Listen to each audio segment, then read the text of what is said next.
नमो नमः मित्राणि सादरं वंदनानि अभिनंदनानि च। मैं एक विद्यालय में गया था। वहाँ के भैया बहन एक गीत गा रहे थे। शायद आपने भी उस गीत के बोल को सुना होगा।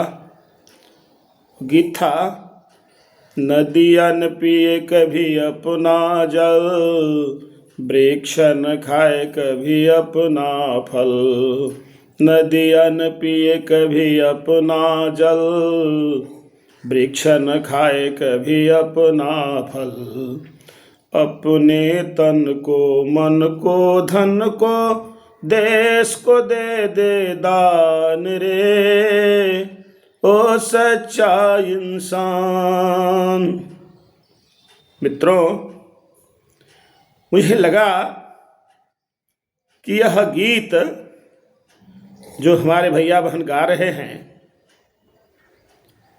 यह निश्चित किसी श्लोक का अनुवाद है जो हमारे मनीषियों ने अपने अनुभव से श्लोकों की रचना की है।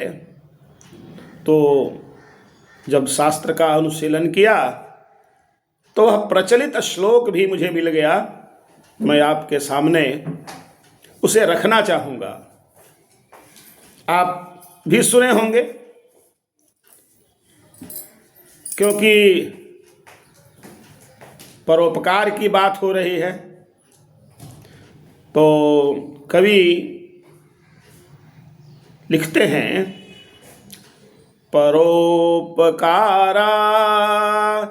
फलन्ति वृक्षा, परोपकाराय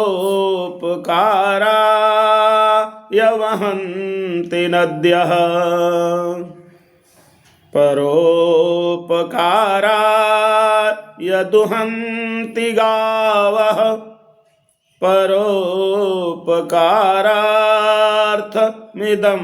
शरीरम्। बस उसी गीत का कुछ पंक्ति अनुवाद है कि वृक्ष परोपकार के लिए ही फलते हैं। यानी वृक्ष स्वयं अपना फल स्वयं भक्षण नहीं करता, बल्कि पूरा समाज उसके फल को खाकर तृप्त होता है।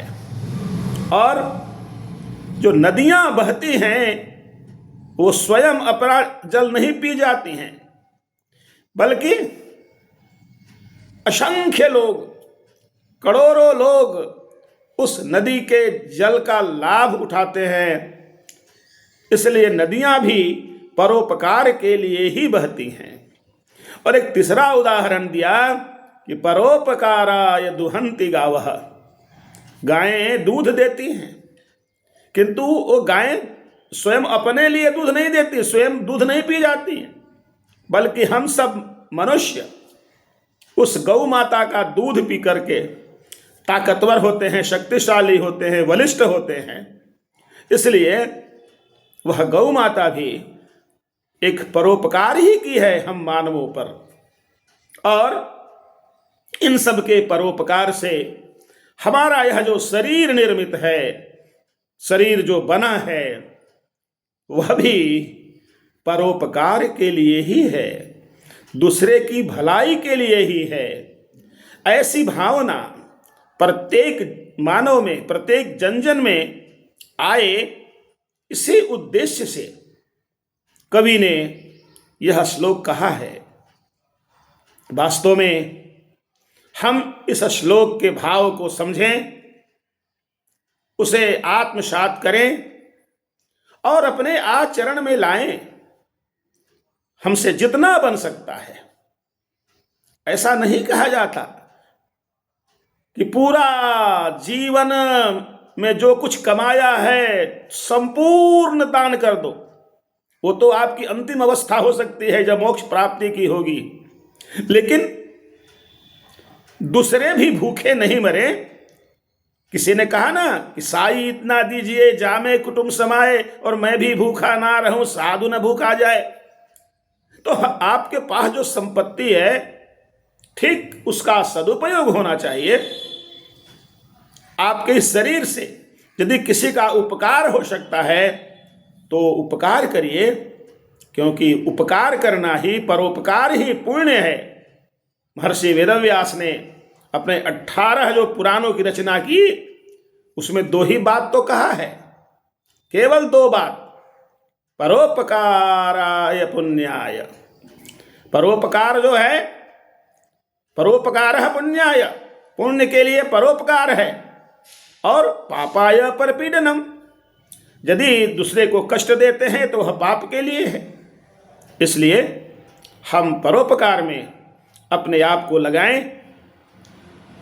हमारी बात अच्छी लगती है तो ध्यान से सुनिए, अपने मित्रों को भी सुनने के लिए प्रेषित करिए, लाइक करिए, और हमारे YouTube चैनल को सब्सक्राइब अवश्य करिए, ताकि आगे और भी जो विषय मैं लेकर आपके सामने आने वाला हूँ, आप तक वह विषय आसानी से पहुँच सके।